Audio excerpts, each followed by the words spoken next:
Je suis Maude et tu écoutes le premier épisode Café Papote du podcast S'élever en même temps que son enfant. Dans cette discussion entre amis, je réponds à la question de comment faire pour que ton enfant cesse de te couper la parole tout en entendant son besoin. Salut et bienvenue sur le podcast S'élever en même temps que son enfant. Je suis Maude, coach certifiée chez Mercredi, mais surtout maman de 3 enfants. Sur ce podcast, je t'aide à conjuguer la bienveillance avec la réalité de ton quotidien de maman. Utiliser ton choix d'une parentalité bienveillante comme un accélérateur de ton propre développement personnel. T'aider à changer de regard sur les situations que tu vis avec ton enfant pour t'en servir, pour grandir et apprendre sur toi. Hey, salut, je suis contente de te retrouver. Comme j'en ai parlé dans les précédents épisodes, le podcast fait une petite pause pendant les fêtes de fin d'année et donc il n'y a pas d'épisode que tu as l'habitude d'entendre pour ces 3 dernières semaines de décembre. Donc, c'est-à-dire aujourd'hui, le 25 décembre, ni le 1er janvier. Voilà. Mais à la place, j'ai entendu ton besoin de quand même avoir un petit peu de contenu et donc j'ai décidé de ressortir des cartons mon concept de café papote pour en faire des épisodes bonus de ce podcast où en fait ça va être des épisodes très courts où je réponds à une question qui m'a été posée lors d'une discussion en message privé, sur Instagram ou par mail, mais également des questions que j'ai reçues sur un formulaire permanent que je te mets à disposition. Alors tu peux me poser les questions qui te viennent, tu ne te sens pas limité, hein. Ce formulaire il est anonyme, je ne connaîtrai ni ton nom ni ton mail, rien. Et en fait ça me permet de te répondre pour que tout le monde puisse profiter de la réponse. Alors, si tu désires me poser ta question, eh bien je te mets le lien en description de cet épisode du sondage où tu peux me poser ta question. Voilà un petit peu pour le concept des cafés papotes. Ça va donc être des épisodes très courts. Je prends une question et un épisode de 5-10 minutes, si j'arrive à tenir, hein, je suis assez bavarde, mais c'est mon challenge. Voilà, 5-10 minutes où je te fais part de ma réponse. Allez, c'est parti pour le premier épisode de ce café papote sur le podcast S'élever en même temps que son enfant. Alors la question que j'ai reçue, c'est comment faire quand mon enfant est un véritable moulin à parole et qu'il coupe sans arrêt la parole aux adultes, à son frère, à sa sœur. C'est épuisant. Et pourtant, j'ai conscience qu'il a des choses à dire et que son besoin de s'exprimer doit être entendu. Mais là, je n'en peux plus et ça me fait littéralement sortir de mes gonds. Voilà la question, le message que j'ai reçu. Alors la première chose que j'ai envie de te dire, si tu te reconnais dans cette question, je te comprends. On est exactement en plein dedans avec Krapopoulos, parce qu'il parle de mieux en mieux, et donc, lui aussi, il souhaite s'exprimer. Tu sais, c'est cette période où ton enfant te partage quelque chose à grand renfort de « et puis, et encore ». Si tu es parent, tu connais cette phase. et voilà, c'est quel que soit le niveau de l'information, hein, il peut te partager quelque chose de très utile, de vraiment intéressant ou bien de complètement anecdotique. Alors, ma proposition, en fait, j'ai trouvé pour faire face à cette problématique, on va dire, d'un enfant qui coupe la parole, et j'ai trouvé un moyen très pratique avec mes enfants pour qu'ils puissent se sentir écoutés sans pour autant couper la parole à tout bout de champ. Parce que pour moi, la politesse et le respect, ça passe aussi de savoir écouter l'autre, respecter son temps de parole. Mais il faut bien avouer que pour un enfant, cela peut être compliqué de savoir prendre la parole au moment opportun. Alors l'envie, elle est grande de s'exprimer quoi qu'il en coûte, et en prenant la parole sans se soucier qu'on la coupe à quelqu'un d'autre. Mon astuce, elle consiste à proposer à ton enfant de signaler son besoin de prendre la parole d'une autre façon, par le contact. En fait, c'est remplacer la parole par le contact.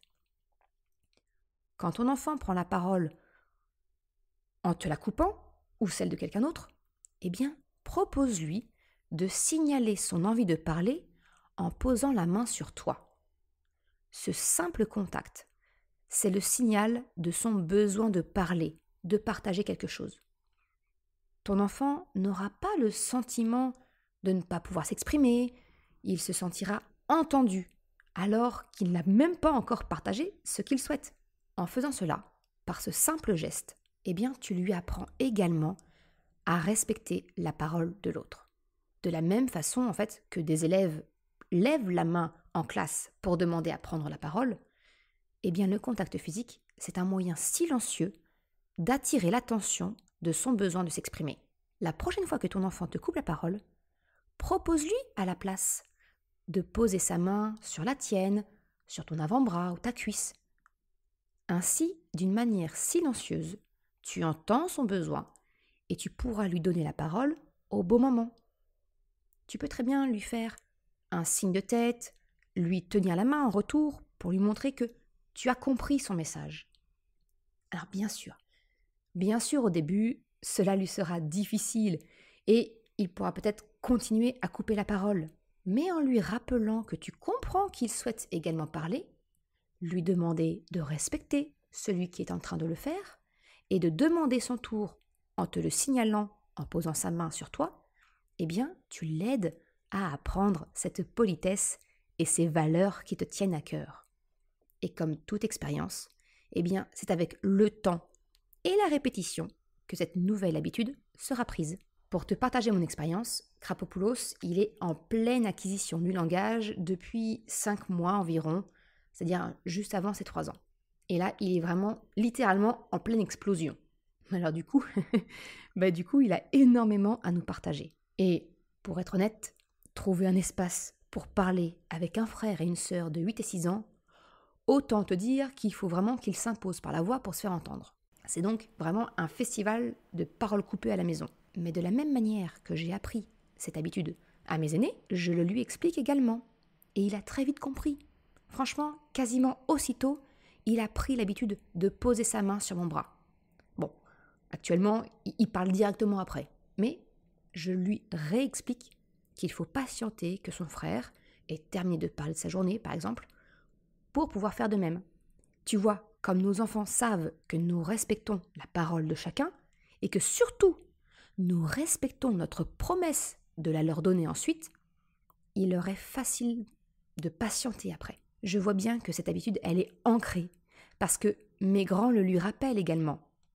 J'ai déjà entendu, par exemple, Chocapic lui dire « Krapopoulos, je termine, pose ta main sur la mienne et quand j'ai fini, tu pourras me dire ce que tu souhaites. » Et il lui arrive même encore très régulièrement, alors que je te rappelle, donc il va avoir 8 ans et demi, ça lui arrive très régulièrement de me poser la main sur l'épaule ou le bras avant de prendre la parole. Aujourd'hui, il n'a plus besoin que je le guide pour savoir quand la prendre.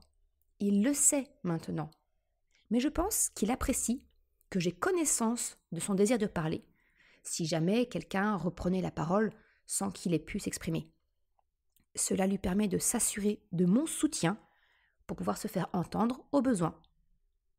Tu le vois, une fois de plus, le fait de cultiver la confiance avec ton enfant, de le considérer comme ton égal ou l'égal de ses frères et sœurs, eh bien c'est la clé.